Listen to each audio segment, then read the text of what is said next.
Ezekiel 25:17. The path of the righteous man is beset on all sides by the iniquities of the selfish and the tyranny of evil men.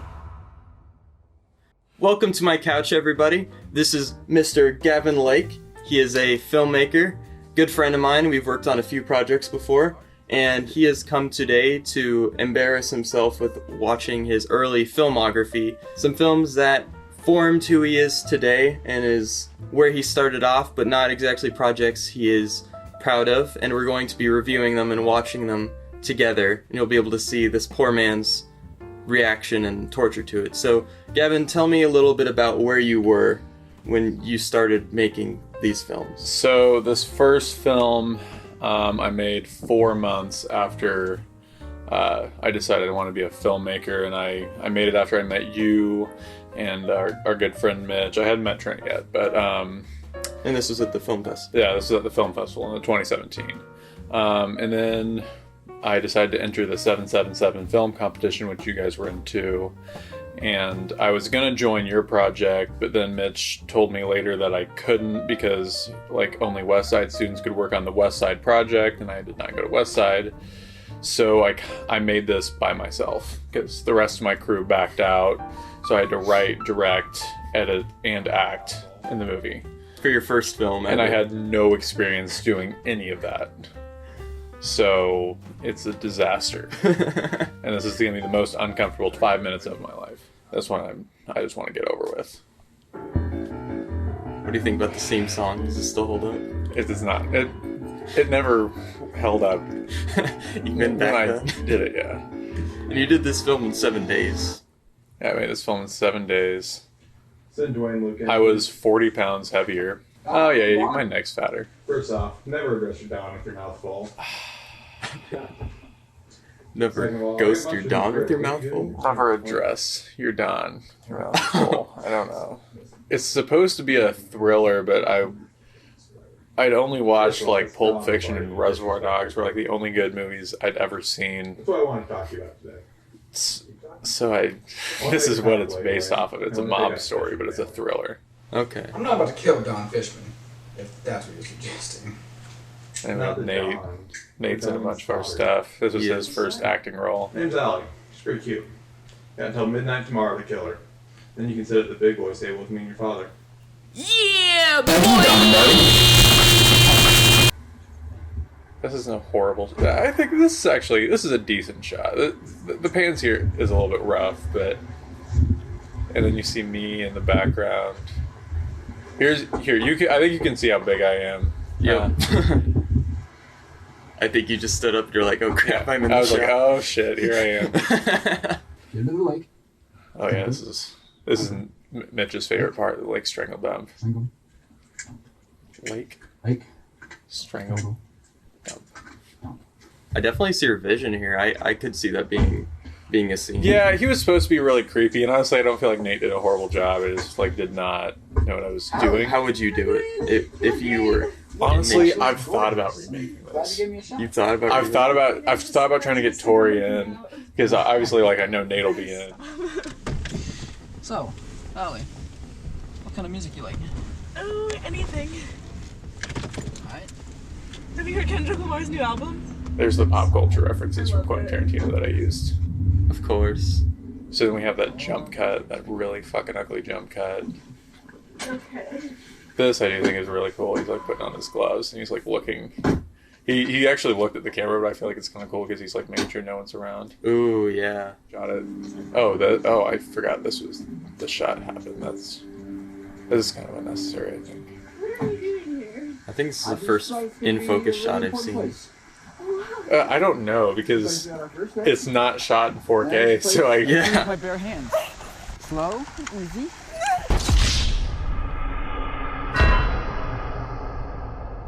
Worst hitman ever. Come on, Nate. You're better than this in American Hitman. I do feel like that cut. I think that works too. Oh yeah, that was. And then they ended they cut out the ending for what the original thing was, which she was supposed to shoot in. But yeah, that is my first film. Tell me. I'm glad it's over. You're glad it's over? Yeah, I'd give it an F. What do you think you've learned from it? The first thing I learned was I need other people to make a movie. I didn't think it was gonna be great. Like, I didn't think it was gonna be like a masterpiece, but I did at the time think it was well written. I was like, I just got screwed because I didn't have anyone else to help make the film. But looking back, it was pretty poorly written. So you would want to like revamp the script. You want to use. If I were to remake it, I would revamp the script. I would keep the basic idea because I think the idea of him like taking her on a date and then trying to kill her, I think that works. I don't think it's like a special story, but I think it works. And then, you know, I would rework everything else and get a crew in. But yeah, so actually, you know, I'd give it like a D- because I do think there was some parts that weren't awful, like the pan shot, and then there was like 2 shots at the end I kind of liked. So this one I made Strung January of 2018 because after I made Strangle at 7 p.m. I decided I didn't want to direct much anymore, so we ended up making Figment and we made something else, but then I wrote another script I really liked called Tommy Buys Drugs, but they didn't want me to make that one yet. Like, they didn't think I was ready or something, so I made this to prove that I was like a good director. Our friend Andrew wrote the script, and I came down to Lincoln to help the UNL kids make this. All right. And to be sure, we're not...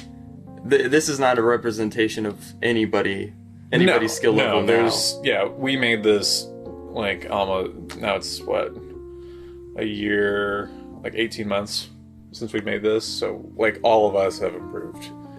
Gavin was still new to directing. Everybody was, yeah. He was still a mess. And with that, I think that's a perfect introduction to Strong. Yeah. Oh, I forgot. Forgot what?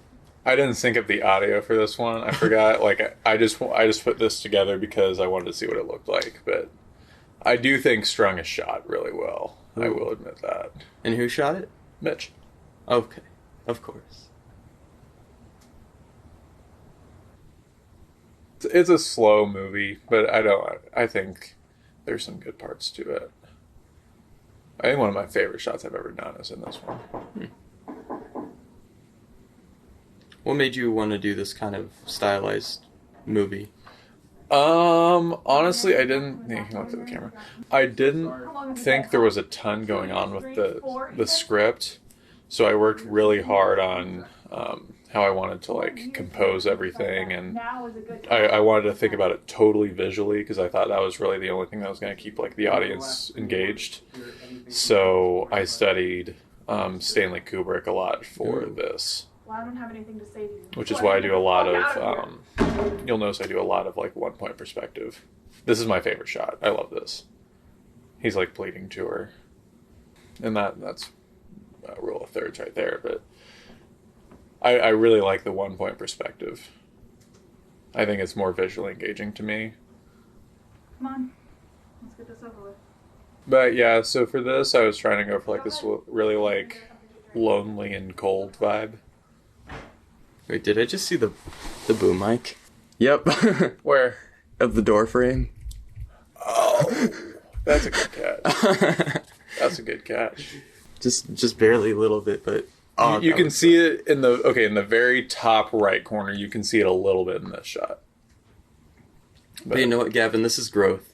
At least in your next movie, you have. Oh yeah, you can tell. You can see there's a big jump in what I'm doing here. Because here's that 1-point perspective I was talking about. It's supposed to be wide and cold, and that's a sexy Kubrick shot right there. Yeah. But for this, I was trying to cut as little as possible in this movie, just to kind of like have everyone sit in like the subject matter that we were talking about. Not for long, if I can help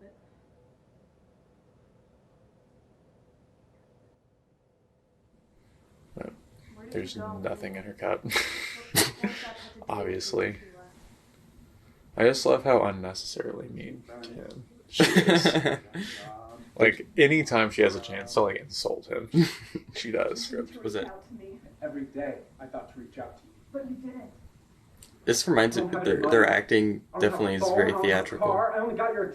Yeah, because I mean they're both freshmen, I think. So, and at that time, UNL was much more of like had a theater program as opposed to like a film program. Because every day was a day where I wondered where the hell you went. It was another day where I wondered why. So she had a challenge because she had like she ended up having like 3 big monologues.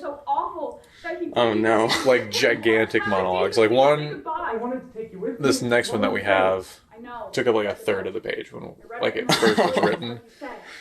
And then I had my script supervisor like right before we did it. Like I was like, hey, you need to like cut this down. You're still blaming me for his action. But you did. That's the point you still aren't getting. See, You she's left me to screaming fend at for him. myself She as is a screaming at shitty him. and abusive father, and now you just come. That's a good crawling shot back to your though, sister, and begging the her windows for don't look too forgiveness. exposed. Well, guess Yeah, what? there's someone who walks by, which I really like because it makes it seem so naturalistic. Yeah. To fend for yourself, homeless in the cold. Just looking and like, just keep walking. That's none of my business. He hands the mug to our PA. And then Faye steps on a platform so she doesn't look so ridiculously short. The shot that shot took so long to do. That I think is a good shot too. Yeah, I think this is honestly more Mitch's film than anyone's. Welcome home, Elliot. Because of how visually focused I was. I'd probably give Strong like a C minus, probably. C minus. Yeah, because I think there's some good things going on. There's more good things than there were in Strangle at 7 p.m. But there's still a lot of issues. Like I didn't work with the actors nearly as much as I should have. But I mean, visually, I think it kicks ass. There you go. Yeah. It sounds weird, but the original idea for Tommy Boy's Strike started way before Strangle at 7 p.m. Like I had the idea in February of doing a literal adaptation of Bohemian Rhapsody, like the song Bohemian Rhapsody. I wrote a new draft in September, and I really liked it. And I was telling Mitch, I was like, I want this to be my directorial debut. He's like, all right, we'll do it down in Lincoln in January. We realized the script was way too long. The script was 24 pages, the version I wanted to do. So then he was like, can you cut it down? And I was like, I don't really think it's worth cutting down. So then we did Strong instead. Then later, I was able to cut Tommy Boy's Strikes down to 11 pages, and I changed it up a little bit, and then we got to do it in April of that year. And it was the first time I had auditions. It was the first time I had a producer, which I think led to some issues. Tommy Boy's Strikes was truly a troubled production. We had our lead actor drop out the week before. We couldn't use a gun, so we had to use a hammer instead for the bad guy's weapon. It's a little bit different than what I wanted it to be. But honestly, the more I watch it and the more I show it to people, they like it. So I've started to turn around on Tommy Boy's Strikes a little bit. But I like to think of it as a campy black comedy. Campy black comedy. Yeah. Are you gonna get that? So Mommy. Trent edited this. I hate that shot. Mommy. What? I just didn't think it was shot very well, but What? The alarm is so much louder than all the dialogue. Why'd you even set the alarm today? It's Sunday. Sunday. Dumbass, I guess. Well, I've known You don't like since that the shot? beginning of yeah, I the don't like that semester. shot. But I could understand why. I don't No, know this- how I'd redo it. this frame's a little soft. Oh, calm down, I'll get it.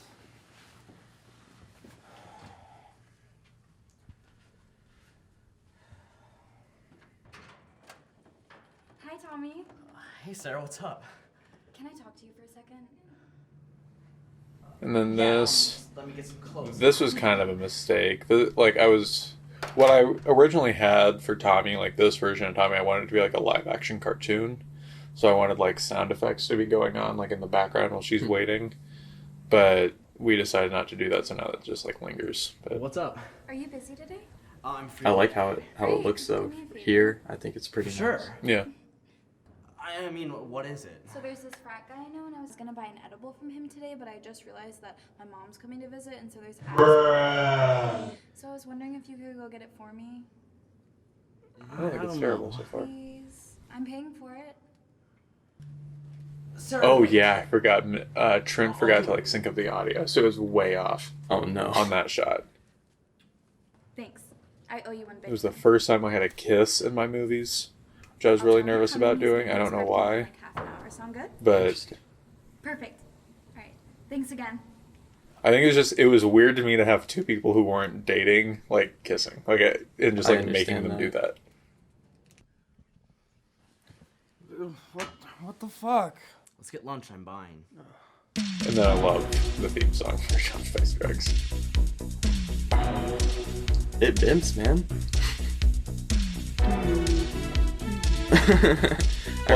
like I'm recutting County Wise Drugs, so I kept the theme song because I love it so much. It's so good. Yeah. Dude, Gray, I think the best audition I ever had was when Grace auditioned for Sarah. Like, she blew me away. Like, I think I saw... And, like, I think we had a lot of good auditions for her part. Where are we eating? And why is there a baseball bat in my seat? Well, that's my dad's. Okay, so he says that because we forgot to bring a baseball bat to this, because we shot this after For Sarah, real quick. the drug deal scene. So I just had him say that to establish that there was a baseball bat in the car. Still, Chekhov's gun. What do we have to pick up When all for? else fails, just have the Brownie or character something. mentioned. Just say it, yeah. Like a brownie or Brownies. Brownies. Okay, yeah. Why? You know, I think this movie's good. I'm gonna come out and say that right now. I feel like this is going Have you pretty ever well. bought drugs before? No. Then why the fuck are you doing this? I'm just doing a favor for a friend. No, no. I think all of us had such a different vision for how the film was supposed to go, Broke. and it's not bad. But I think it's like unintentionally pretty good at what it does, what it actually does. Gotta buy So this is the the second year in a row where April was really cold. We shot this in April and there's snow on the ground. This is a year after Yeah, this is a year after Strangle. Strangle at 7 p.m. So this is where it gets a little messy. This was like the biggest scene I've ever made in my career up to this point. And Mitch hated that shot. Oh no, This that's shot I not think is it. really cool, Yeah, though. I was just. Mm-hmm.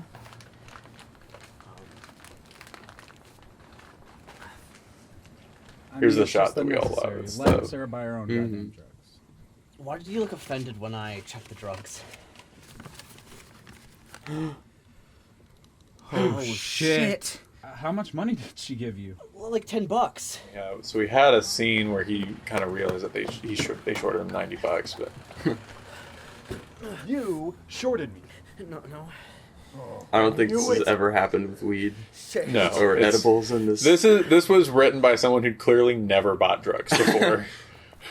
I feel like that's something you kind of need for a movie called Tommy Buys Drugs. Well, it's just, I was never the person to buy the weed, so Yeah. this is just what I thought it was like. Tell them what? That the drug dealers tried to kill us? And It's then an they interesting would beat 'em to death interpretation. with a baseball He's bat? not dead.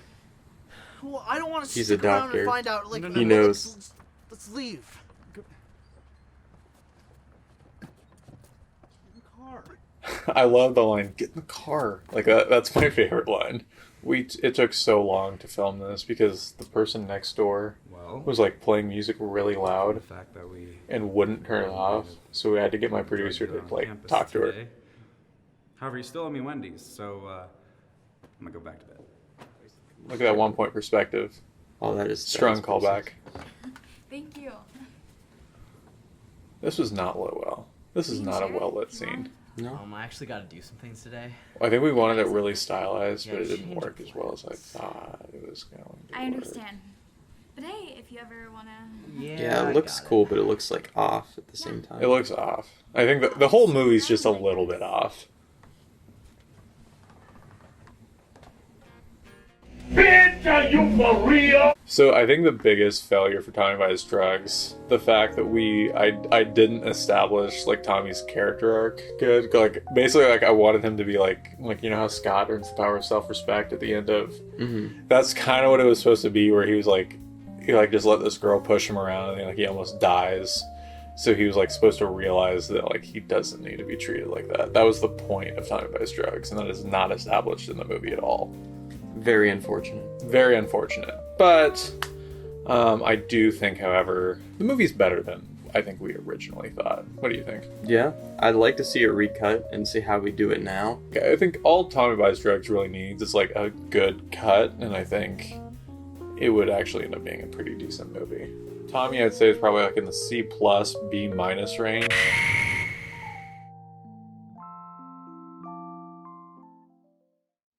I stole the beginning of this directly from Kill Bill. There you go. But I do think I like seeing the Paradise Film Company like rise up. It's not presented in the Shawscope film. It's not. Now our feature presentation. Even though it's a short film. Even though it's a short film. I thought about trying to edit that, like doing it in now our short presentation, but I feel like that sounds stupid, so I just skipped this.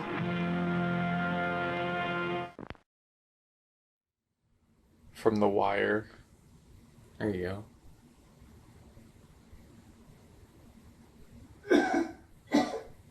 And I don't know if you remember this, but I had to like recut this. Yeah. At like 4 in the morning. Oh yeah, this is a different version. Yeah. But the opening's still cold. Mm-hmm. Even though it's cut off. Love, especially like the Kill Bill beginning and all that kind of sets up that it's supposed to be our kind of style of liking to paying homage to like earlier films. Mm-hmm. This shot isn't warp stabilized. Nasty. It's obvious and it's gross the way it's moving around, I guess. Heard of Smiles, man? Yeah, man, cocaine with a facelift. Smiles. Cocaine with a facelift. Where'd you hear Smiles about that? is a real drug. You knew about Smiles? I was looking it up because I wanted to do, like, I didn't want to do, like, cocaine or, like, something, like, basic like that. So I looked up, like, really bad drugs that you've never heard of, and Smiles was my favorite one. We had to bring Abby in. She was a late addition, meaning, like, we shot this on Saturday, and she came in on Friday. She agreed to take the part on Friday. Yeah. She's pretty happy about the part, I remember. Oh, yeah. I was just worried, like, I feel like sometimes it can be weird to cast somebody and just be like, you're gonna be a prostitute. You know, she's done stuff exactly like that in theater, so. Yeah.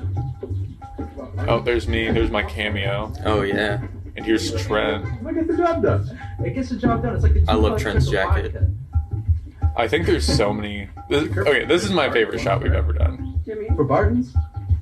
Yeah. Dude, he was fucking. He I sniffed love me. I put his jaw on the curve. Yeah. There's a lot of character moments I like. Jimmy! He was fucking. Like, he was wailing. he's offering the he was Swisher crying. to Nate, I but they couldn't won't get take him. it. What the fuck? What? This is at your house. This video and Suburban Vice was mostly shot at your house. This is a good shot too. Mm-hmm. This is really well. This is the best shot movie we've ever done. It just shows you Jonathan how far we've come. Yeah, for sure. Oh, This isn't color graded to be at night, so this is clearly shot at like 2 in the afternoon. Don't worry about that. Francis has got his jewel. He's chilling. This is the OG rough cut. Mm-hmm. Just putting it together. This is I put this together in 4 hours, from 4 a.m. to 8 a.m. And how much time would you say that we've soaked into the most recent cut? Oh God, I don't know. Probably 8+. At least, yeah.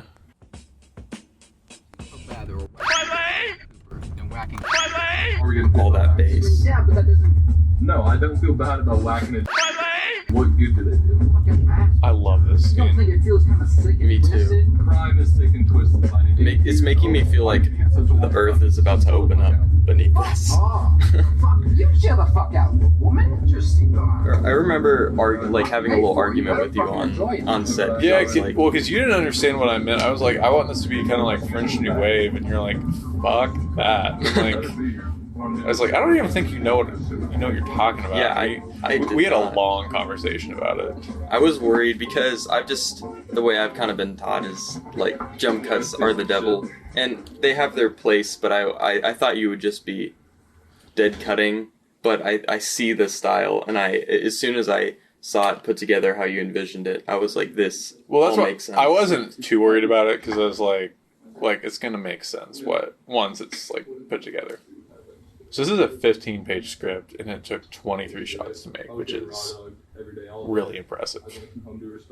A lot of longer shots. Yeah, a lot of long takes. I mean, look at this handheld take. Camera. Yeah, no, this was always meant to be one take though.